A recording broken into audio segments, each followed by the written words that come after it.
Ça fait longtemps que je voulais faire cette vidéo et j'hésitais. J'hésitais pour pas mal de raisons parce que j'ai difficile à parler de mon poids, de mon ventre. C'est plus ou moins complexe pour moi, comme ça l'est pour beaucoup de femmes.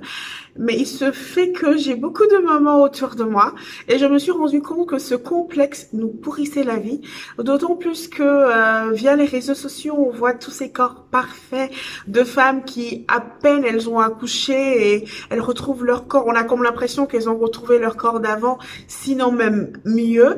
On a des personnes comme ça qui retrouvent facilement leur ligne après avoir accouché, comme nous avons, et ça concerne la majorité des femmes, nous avons des femmes qui ont du mal à retrouver leur corps d'avant la grossesse. Bonjour, je m'appelle Nadia. Si ceci est votre première fois sur notre chaîne, vous êtes le ou la bienvenue.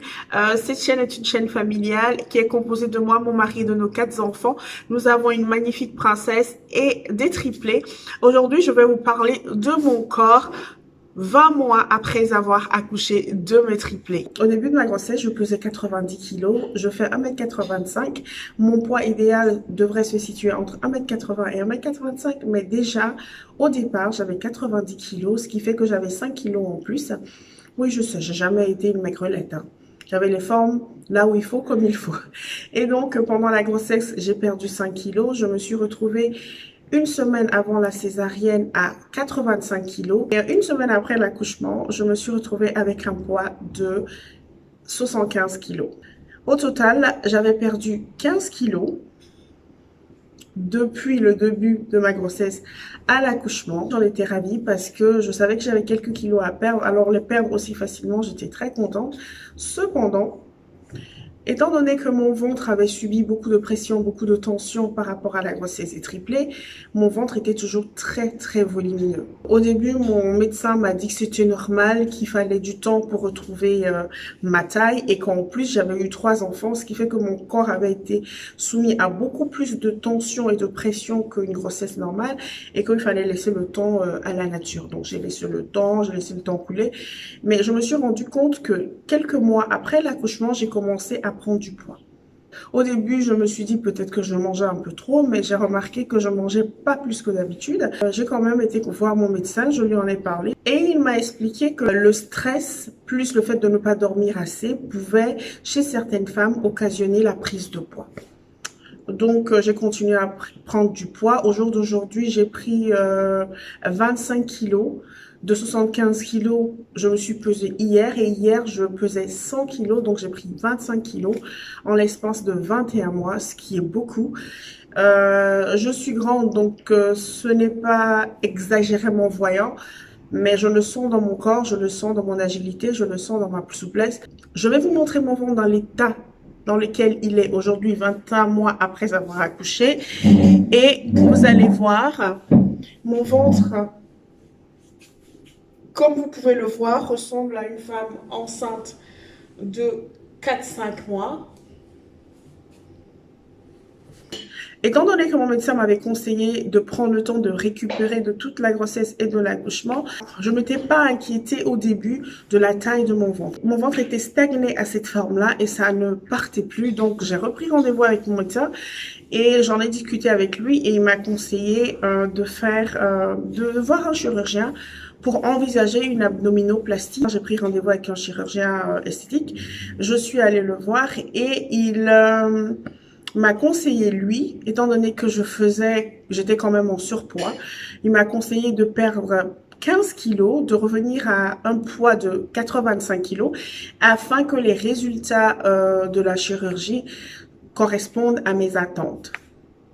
Donc, je suis à ce niveau-là pour l'instant. Au jour d'aujourd'hui, je viens de décider de commencer un régime afin de pouvoir faire une abdominoplastie et retrouver à peu près un ventre normal.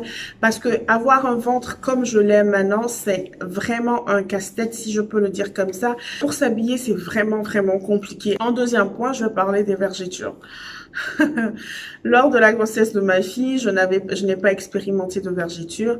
Quand j'ai appris que j'attendais des triplés, je me suis dit, peut-être que cette fois-ci, j'aurai pas la même chance. Jusqu'à 8 mois, je n'avais pas des vergetures. J'étais super contente. Et à 2 semaines de l'accouchement, Ma peau n'en pouvait plus de cette pression, de cette tension. Elle a éclaté, mais quand elle a éclaté en beauté, hein. Elle a éclaté de partout.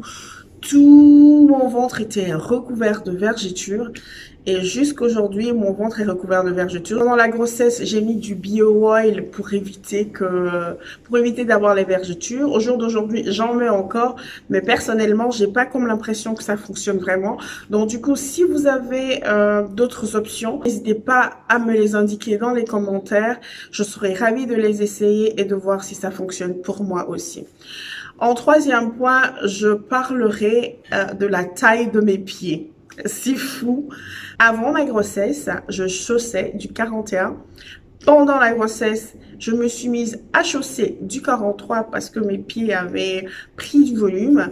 Et au jour d'aujourd'hui, je stagne à 43, 21 mois après l'accouchement.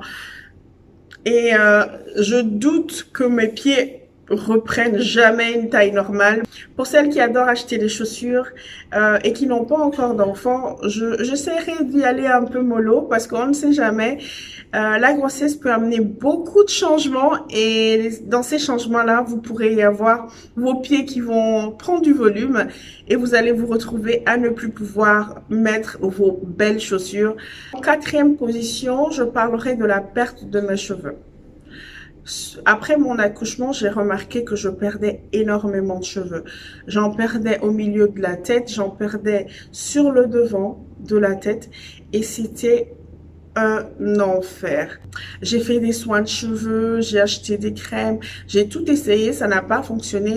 Au bout du compte, il ne me restait plus qu'une solution, me raser la tête et faire repousser de nouveaux cheveux. C'est ce que j'ai fait, je me suis coupé les cheveux. Et là, j'espère vraiment qu'ils vont repousser uniformément.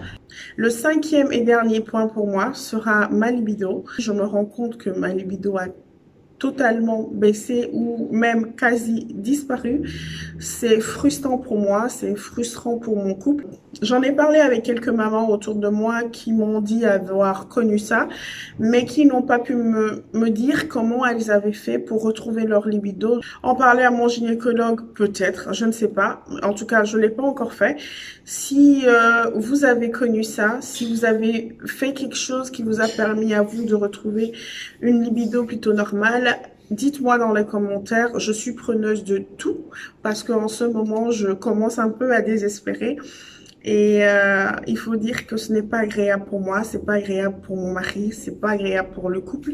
Cette chaîne est une chaîne de partage. Je partage mon expérience et j'adore recevoir en retour. Donc n'hésitez pas dans les commentaires à me dire ce que vous pensez, à me donner des petits conseils si vous avez déjà vécu ça et si vous avez pu trouver des solutions qui ont pu améliorer votre libido à vous. N'hésitez pas à partager avec moi, je serai ravie de vous lire et ravie de pouvoir essayer vos petites astuces. Le message que je veux vraiment faire passer, c'est qu'il ne faut pas avoir honte de son corps. Le corps prend 9 mois pour créer la vie.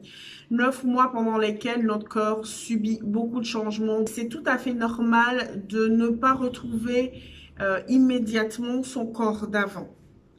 Et si via les réseaux sociaux, vous voyez peut-être des célébrités ou des influenceurs ou des personnages publics qui vous donnent l'impression d'avoir un corps parfait, il faut aussi savoir que c'est leur travail, c'est leur boulot, ils vendent du rêve, donc ils se doivent d'avoir un aspect physique irréprochable.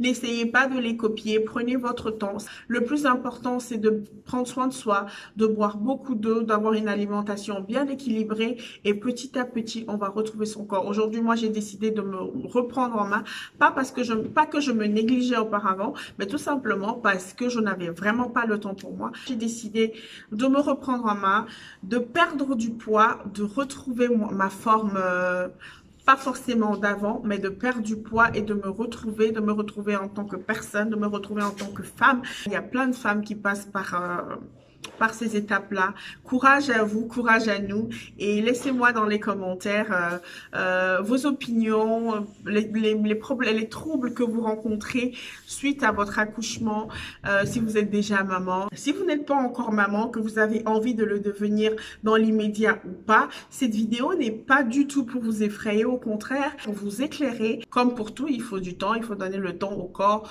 de se retrouver, de se reprendre. Et puis voilà. J'espère que cette vidéo vous aura plu. Prenez soin de vous parce qu'en prenant soin de vous, vous prenez soin des autres. Je vous retrouverai dans une prochaine vidéo. En attendant, peace out.